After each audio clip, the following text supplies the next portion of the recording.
Now, while you may have a fantastic care team, it's really important for you as the patient to be well informed so that you can ask high gain questions about your diagnosis, treatment, and long term management options. And that begins with understanding the general pad diagnostics and the results.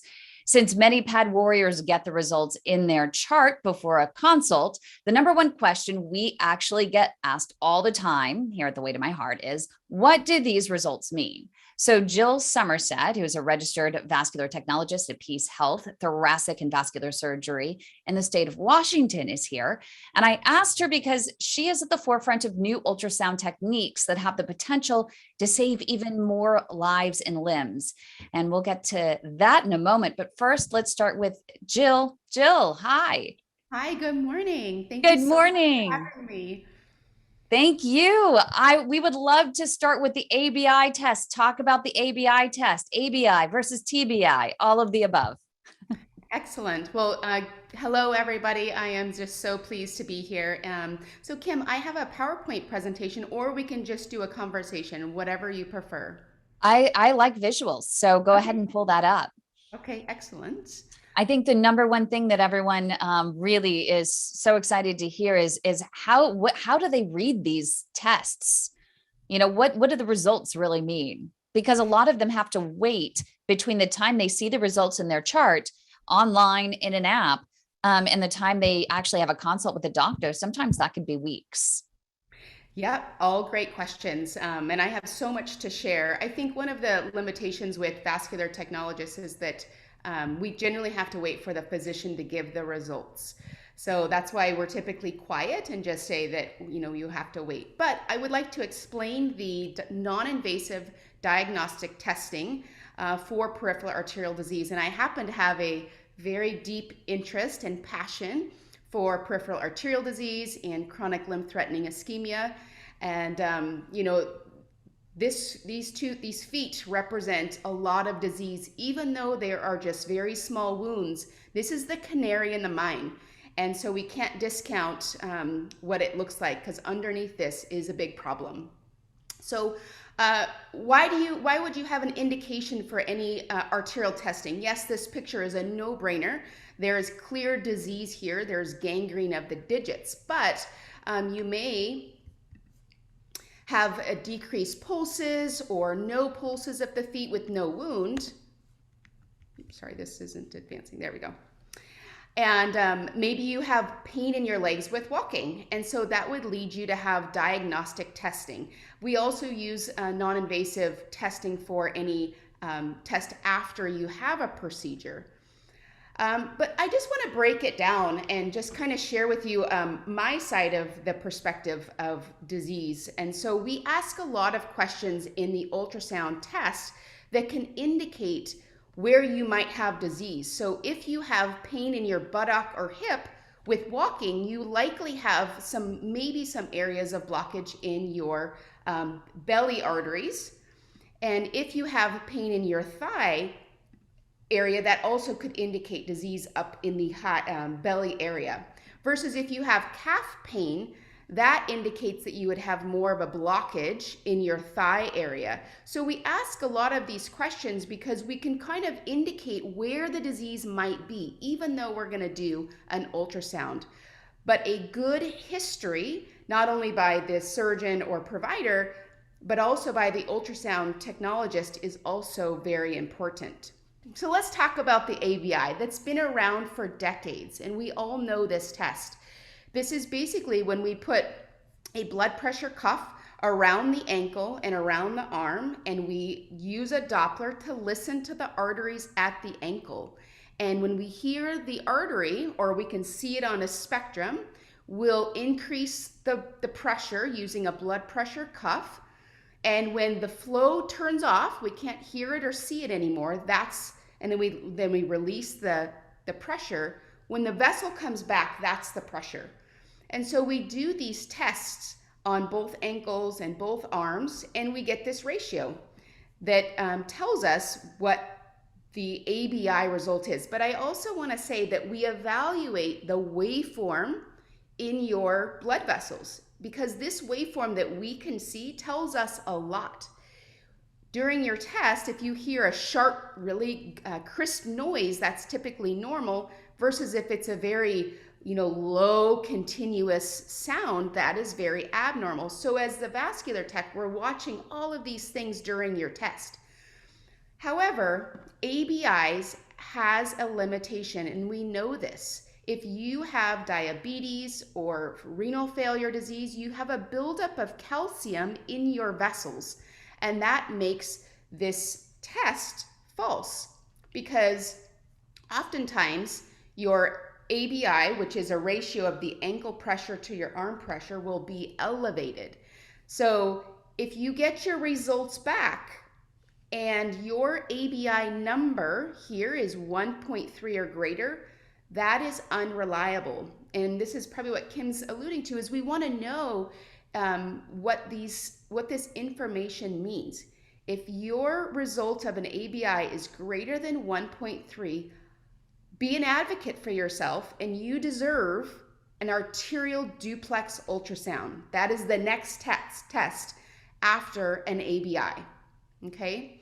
So if you do have diabetes or end-stage renal disease and you have a false test, we can also do something, what is called a toe brachial index, which is the next step. So this is where we put a sensor on your toe in a small little baby cuff, and we basically take a pressure of your toe, and that is the next best reading to indicate if you have disease. And what we do is we evaluate the waveform in your toes. And so if we break down that number, anything greater than 0.7 on your toe test is normal, and anything less is abnormal. So these are all great tests for the first line of testing for peripheral arterial disease. However, because I do ultrasound, I feel that an ultrasound is the best way to really look at the vessels in your body. And ultrasound is such a great tool. It's non-invasive, it's low cost.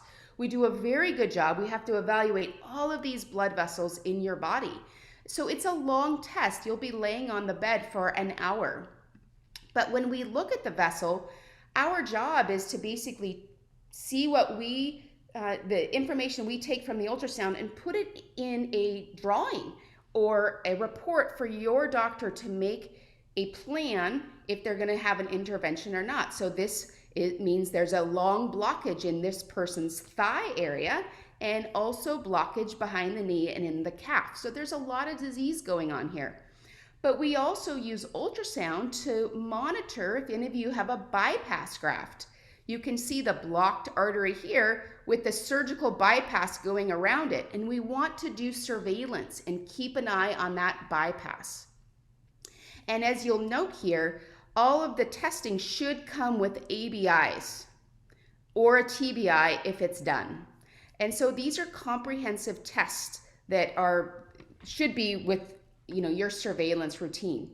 And I just want to share with you what we see and how well we can see it with duplex ultrasound. This is a normal waveform, and this is a bypass graft. So we use color Doppler, we measure the speed of the blood flow, and we analyze the waveform in the patient's limb. And this is a bypass graft here that we can see quite well. So how do we decide if there's disease? Well, we do ratios of flow velocity. So there's a lot of calculations that go on in the back end. And that's why oftentimes we have to say, well, wait for the physician to do the interpretation, because we have all these math equations that we have to do and make a drawing of the disease in your leg or your foot or your belly. And we're also analyzing the ultrasound for how much is the plaque old and dense, or is it fresh? Is it a fresh clot? So we have all of this information. Now, sorry for the photos, but there's a lot happening with these patients' feet, and oftentimes our testing, ABIs or TBIs, is limiting. So we need more for our patients, and I'm so pleased to share with you a new technique. So prior to 2017, we stopped imaging at the level of the ankle. We didn't image the vessels in the foot at all. And in Vancouver, Washington, myself and my team discovered that we can image the pedal vessels. So this is a new test that is gaining more interest worldwide. And this is something that is not commonly done at a lot of vascular labs, but it's getting there. This is called pedal acceleration time. This is ultrasound of the foot arteries. And it's so amazing because now we can look at the entire vessels of the foot with duplex ultrasound. And you can appreciate how well we can see the vessels in the foot, both on the top of the foot and on the bottom of the foot. And we're just analyzing this data in different ways. The technique and measurement is different. So we have a criteria now with our published data. So we now know what is normal and all the way to abnormal. And it's very important. And I want to highlight the importance of a good report. So the physicians are making an interpretation of your diagnostic test. Now, this is done at a different institution on this patient, and this patient has a high chance of losing the second limb. And the ultrasound interpretation said moderate degree of peripheral vascular disease with non-invasive, non-visualization of the posterior tibia. It goes on, but this is not helpful. What do we do with this patient? So I urge the reading physicians to do a better job in their interpretation, but I also urge you as patients to be your own advocate. If it is a vague conclusion or doesn't make sense, ask for more. Because I scanned this same patient 2 days later because we didn't have enough information. And because of the new foot technique, we have a much better understanding that this patient has class 1 normal foot flow suggestive of potential wound healing. Things are okay. We have done a good diagnostic ultrasound to give the provider the confidence that there is enough blood flow in the feet. And so you have to be an advocate for yourself when things are vague or don't make sense.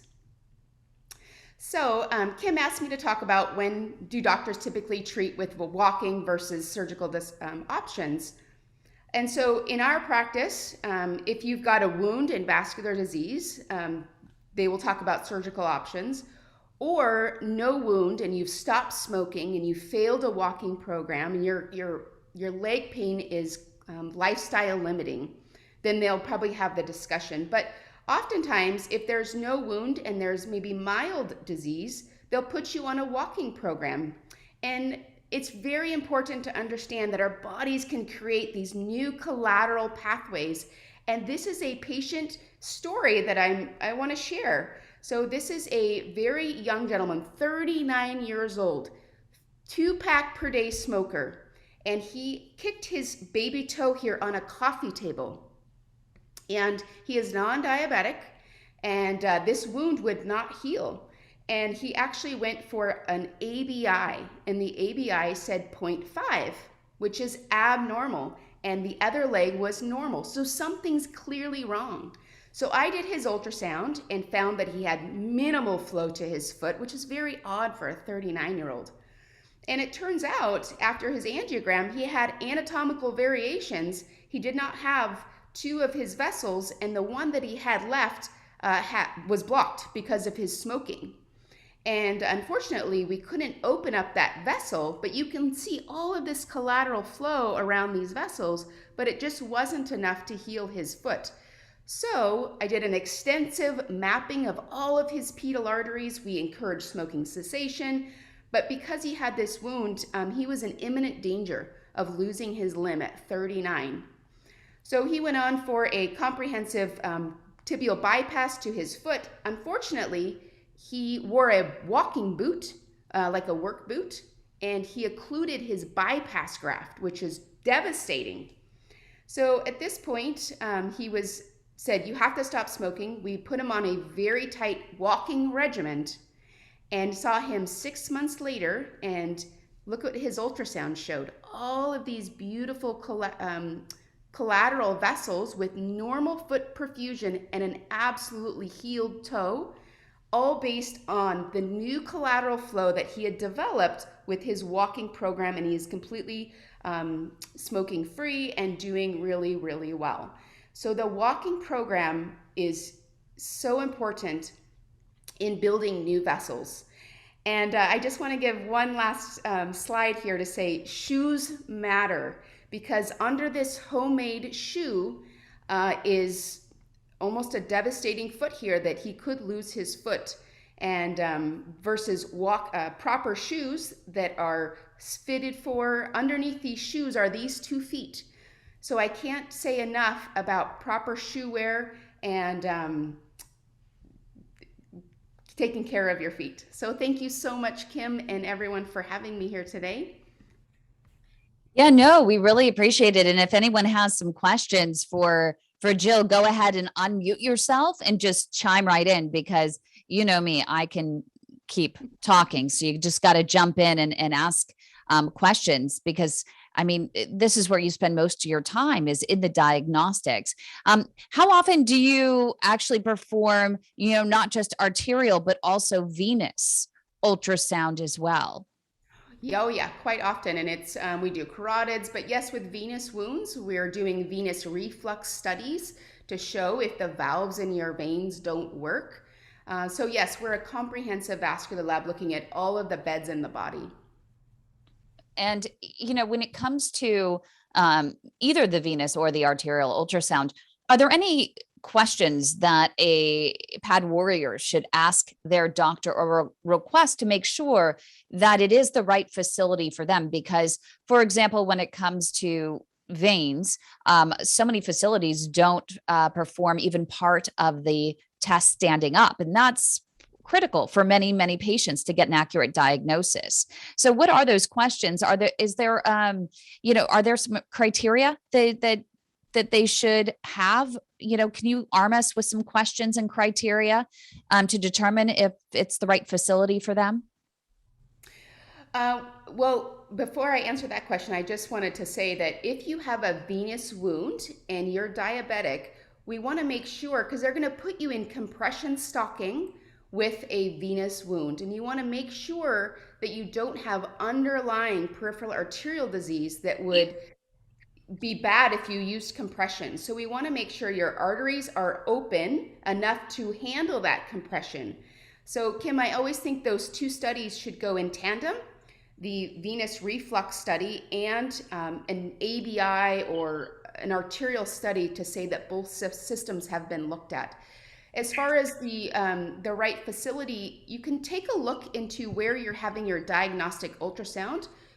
We are an accredited vascular laboratory. That means that we are held to a higher standard.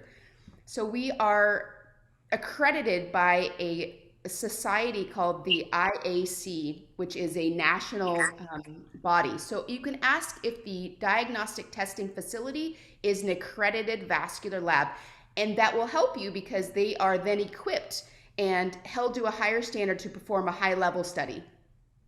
And we have some questions coming in. We have Jackie. Are you finding that venous flow can affect an ABI as well? Does it affect an ABI? Because ABI is for arteries.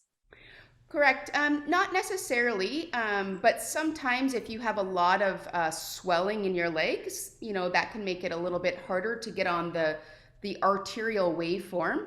But typically, if you have just venous disease, the ABI should be reliable if you're not diabetic.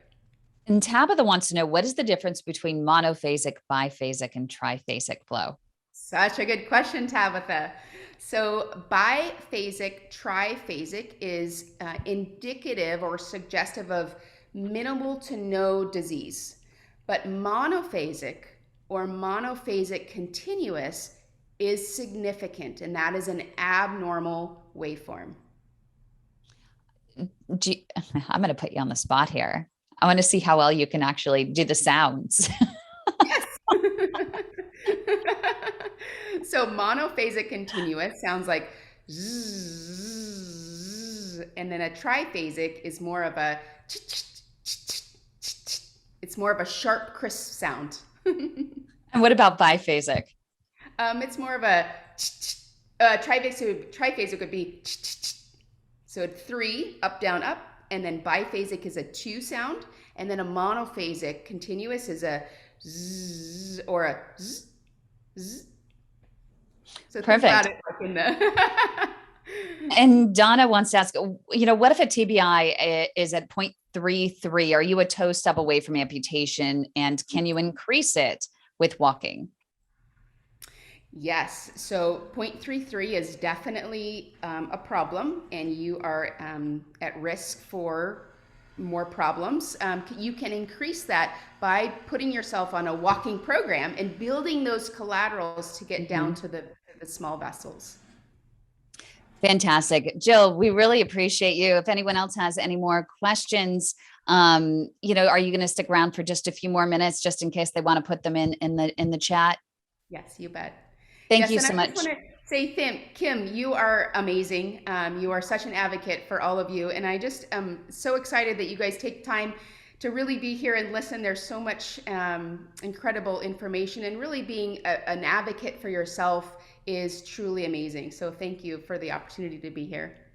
Oh, thank you. If you don't mind, if we can go into some other tests, you were talking about, you do a lot more testing in your facility as well. And when you do have PAD, it's really important to get a variety of other tests as well, because it's likely it could be systemic. Would you mind talking about some of the other tests that someone with PAD should be requesting of their doctor? Because we did have someone yesterday that was telling me, hey, I don't have symptoms for CAD right now, the cardiovascular disease. So my doctor won't test me.